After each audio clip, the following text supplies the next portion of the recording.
Hey, have you ever said something like, "My sister has 21 years," but immediately thereafter, you remember that in English we say someone's age with the verb to be? So you self-correct and you say it again. This time, my sister is 21 years. Good, excellent. Let's move on with the conversation. But wait, you have a feeling that there's still something wrong with how you said it. You keep thinking about it. Now you've disengaged from the conversation. You're so focused on what you said that you even stop listening to the other person.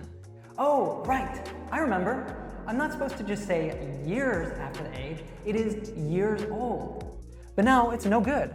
The other person has just asked you, "Sorry, are you listening?" Inside, you are kicking yourself. Why do I keep making the same mistake over and over, even though I know it's incorrect? Don't beat yourself up. This happens to all of us language learners. It's a problem that is really hard to shake off. Linguists call this fossilization. Fossilization refers to the process in which incorrect language becomes a bad habit and cannot easily be corrected. It happens to me all the time. Maybe like in your language, in Spanish, nouns have genders. But this does not exist in English. So it can be quite tricky for me. Like how I instinctively want to say la problema, because problema ends with an A. But in fact, it is masculine and should be el problema. I know for me, these kinds of little mistakes that I know I'm making deteriorate my confidence. I'm sure that you feel the same when it happens to you in English, especially if you're already in an advanced level. It is so frustrating, right? Most times, these mistakes don't hurt communication. If you're speaking with a native, they might not even notice them, and they certainly won't care about them. But you know that they are there. That said, I'm here to tell you that you can definitely recognize these mistakes. You can learn from them and finally overcome them. In this lesson, I'll teach you why you keep making the same mistakes over and over again and how to erase them from your speaking so that you can feel confident. Before I teach you these strategies though, if you like what we're doing here at Real Life and you want to take your fluency beyond the classroom and into the real world, which is to understand fast-speaking natives, to speak confidently with anyone, and to connect to the world, then I invite you to join the Real Life movement by clicking on the subscribe button and bell below so that you don't miss out. Just like your fellow learner, Zhang, who says that our lessons are helping them to overcome their fear and speak confidently. Alright, so if you watch until the end, you will learn what fossilized language is, why you keep making the same mistakes over and over again, how you can finally fix your mistakes, some common mistakes you are probably making. So grab a pen and paper or note-taking app and let's get to it. As I said before, fossilization refers to the process in which incorrect language becomes a bad habit and cannot easily be corrected. What are some common mistakes that tend to become fossilized in learners? For example, speakers of Latin languages like Spanish and Portuguese often struggle with the simple difference between said and tell. They'll say, "She said me something," when it should be, "She told me something."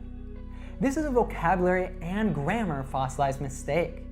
Because if you use said, it should be, "She said something to me." Pronunciation also features many fossilized mistakes. The voiceless TH sound tends to be a problem for most learners. So many will say think as zinc or sink. Let's do a little test. Can you spot the mistake in each of these sentences? Is raining. He gave me an advice.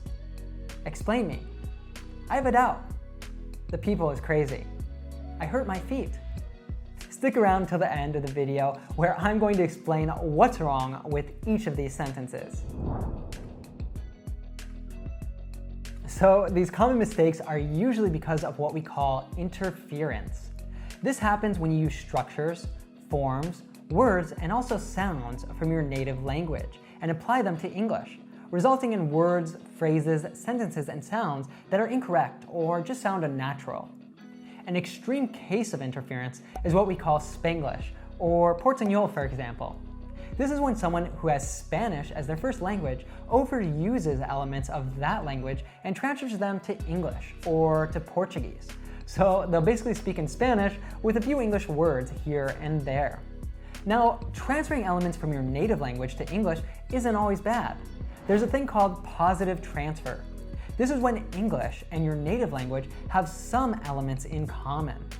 This is great because it means that you don't need to make an extra effort to learn something in English as it already exists in your native language. If you speak German or French as your native language, you will benefit from a lot of positive transfer, as English historically derived largely from the same roots as these languages. For example, in German, a non-Romance language, Herz is heart and Licht is light. So as you can see, these words are very similar. For a German-speaking English learner, it is not so difficult to learn these words. He's already halfway there. On the other hand, negative transfer, also known as the interference that I mentioned before, is when this transfer results in incorrect or unnatural English. False friends, or false cognates as you may have heard it, is one type of interference. So an example of a false friend between Spanish and English is carpeta and carpet, which as you can see are two very different things. Carpeta translates to folder. Or how a friend of mine got in trouble in Brazil because he told a girl that she looked quite exquisite. This is quite the compliment in English, but she misunderstood it because esquisita in Portuguese means weird. As you can see, interference is one of the main reasons we fossilize mistakes. Have you made any of the mistakes like the ones that I've mentioned so far? I'd love to hear about them, so tell me down in the comments below and also see what other learners have said. So another mistake fossilization is something that is both good and bad. Some communication strategies that you might be using. What exactly is this? Well, it varies from person to person. A common one that you'd use in real-life situations is paraphrasing.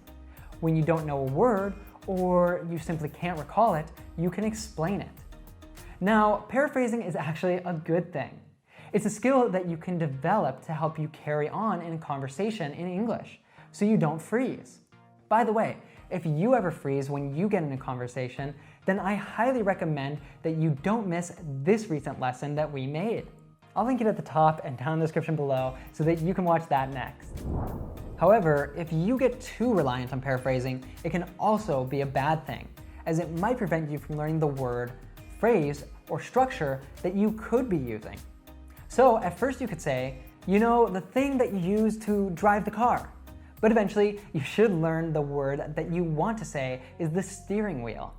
Another common strategy is what we call avoidance, which is obviously to avoid saying the word, phrase, or structure altogether, so as to not make a mistake. For example, one avoidance that I was making recently was the word for storage in Catalan. I found this word so difficult to say that I would usually just resort to paraphrasing. You know, the place where you keep things, instead of saying the word. But eventually I realized it would be good to actually develop my pronunciation if I mastered this word. So I practiced over and over, and now I can say it no problem. Magata matcha. Oftentimes, avoidance is caused by not having enough vocabulary. You are missing a word or saying the wrong one that you need in order to continue with the flow of the conversation. So if you want to greatly increase your vocabulary, then I highly recommend that you learn more about our real-life native immersion course. Now in this course, you will learn and never forget the words that we natives really use with real-life conversations. Plus, you'll have so much fun. The best part? You can try it for free right now with our Power Learning mini course. Learn more and sign up by clicking up here or down in the description box below. After taking some time to reflect about possible solutions to this problem, our team came up with the following framework: recognize, reflect, unlearn, relearn. The first challenge is actually recognizing what the problem is, becoming aware of the mistake. So imagine that you went about your life always saying, I have 29 years, until someone was kind enough to point that error out to you. You'd think, have I been saying this wrong all this time? Now, of course, the problem isn't making mistakes. Mistakes are your best ally in learning English as long as you use them to take action and to fix them. So now this "I am X years old" is a basic sentence that you have probably mastered already. However, there might be other mistakes, whether having to do with vocabulary, grammar, pronunciation, or even pragmatics, how you actually use the language and how you interact with another culture, that you might be unaware of. When that's the case, the obvious question is, how can I know what the mistake is if I don't even know that I'm making it? Frankly, the absolute best way to overcome this is by getting a good teacher, or possibly a mentor, someone who can guide you and give you advice. Now, you pay a teacher to identify these mistakes and help you to overcome them. I learned Catalan all on my own by watching TV series, listening to music and podcasts, and speaking with friends. I was able to get really fluent by doing this. However, the problem is that native friends usually will not correct you as long as they can understand you. So I decided to sign up for the C1 exam and get an experienced private teacher. This was pivotal because she was able to identify all sorts of mistakes that I had no idea that I was making. For example, if you want to say "there is" in Catalan, it is "hi ha." If there were plural, I used to conjugate the verb for the plural "hi han." However, my teacher pointed out to me that "there are" doesn't really exist in Catalan. It should always be in the singular. So this is why a teacher is so helpful. I've been making this mistake for years without any of my friends correcting me. Now, if you can't afford a teacher right now, that's okay. I recommend you watch a lot of TV in English, you read as much as possible, and obviously, if it is possible, engage in conversations in English. Once you're exposed to the language in that way, pay attention.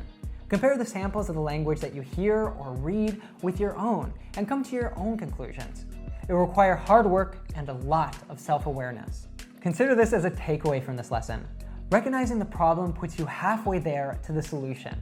In other words, knowing what the problem is 50% of the solution.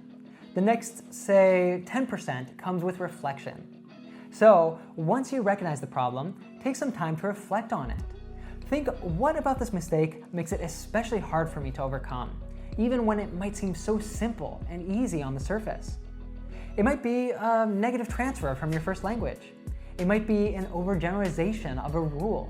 This is actually precisely what I was talking about with a Brazilian friend of mine the other day. So he always pronounced said as said, which makes sense because in the present tense it is say. So it is only logical that for the past form, you just need to add a D sound and say said. That's a case of overgeneralizing that rule, or failing to note the exception to said rule. I recommended that he listen with a keen ear when he's listening to a podcast or watching a TV series, and not depend so much on his eyes. Let's now move on to what I mean by unlearn and relearn. It just so happens that with fossilized mistakes, chances are that you've been using an incorrect structure, word, or mispronunciation for a long time. So it really takes a lot of energy to learn to say something in the correct way automatically. So again, use the power of reflection as the pathway out of the problem and to a new level of language proficiency. Imagine you're learning the correct structure for the first time. Maybe even write down on a piece of paper that incorrect word, phrase, or whatever. Then make that piece of paper into a ball and throw it away. Another important thing is to also not always try to look for parallels of English in your first language, because that might trick you into bringing in structures and words from your native language into English. If you're able to learn to communicate in English without translating from your native language, you'll be achieving a breakthrough moment, which is what everybody calls thinking in English. So now let's summarize the key main ideas that will help you in fossilization reduction. So get as much exposure to English as possible through watching, reading, and/or conversing. Pay attention to the samples of language that you get. Compare them with your own and recognize the mistakes. Then reflect about why they're difficult for you. Finally, forget about translating or looking for parallels in your native language. Do what it takes to unlearn and then to relearn the correct way of saying or pronouncing something. Fossilization is an inevitable part of second language acquisition, so you're always going to be battling against it. It's okay to make mistakes. When you do, laughing them off is the best thing that you can do. But then again, use them to your advantage by making them your allies in your English learning journey, which means learn from them. So now let's bring back those typical mistakes that maybe you're still doing, or you might have overcome by now. Either way, taking a look at them will probably put you on the right track to fix other mistakes as well. This is a very common one. I've also heard friends say is good or is normal. The thing is, we pretty much always have to use the subject in English. In some languages, the subject can be implied, but not in English. The funny thing with it, when we say it is raining, is that it doesn't refer to anything in particular. When we say it is rainy though, we could say that it refers to the day. How do you say this in your native language? And can you say it like two advices, for example? If you can, it means that it is a countable noun in your native language. However, it is uncountable in English. So the correct way to say it is a piece of advice. Similarly, we say a piece or slice of bread, or a piece of software. That's right. Another common mistake that I've heard is I've installed a software, but you should say a piece of software. A sentence like he explained me the solution is an extremely common mistake. The thing to remember here is that explain is always followed by to. So I'm explaining to you the right way to use this word in a sentence. Believe me, this is a big one. The dictionary defined doubt as a feeling of being not sure whether something is true or right. And you could use it like, I have some doubts about whether the plan is going to work. However, I've seen learners confuse doubt for question. So instead of saying something like, I have a doubt, how can I cook this? Say, I have a question, how can I cook this? There are two typical errors here. First, when we refer to people in general, we don't use the article the. Second, people is plural, despite the fact that it doesn't have an S. So one person, two people, many people. The word persons does exist, but it's only used in very specific contexts. Same thing with saying peoples. The other thing about the article is that you can use it when you talk about a very specific group of people. You could say, the people of this town are very nice. The difficulty here is also the plural. Just remember that feet means your 2 feet, but if you want to talk about one, it's foot. Same with the difference between teeth and tooth. Whoever invented this language probably thought that it'd be pretty funny to make it a bit confusing. So what are the common mistakes that you always make? Tell me down in the comments below. And that's it for today's lesson, but if you haven't yet, remember to subscribe so that every week we can continue helping you to overcome your biggest mistakes. And now it's time to go beyond the classroom and live your English. Aw, yeah. This means that learning new words to describe your English is a good idea, don't you think? So rather than just using the usual words like good, bad, beginner, intermediate and advanced, today we're going to learn some more colourful language and vocabulary that's going to help you to describe your English and the English of others.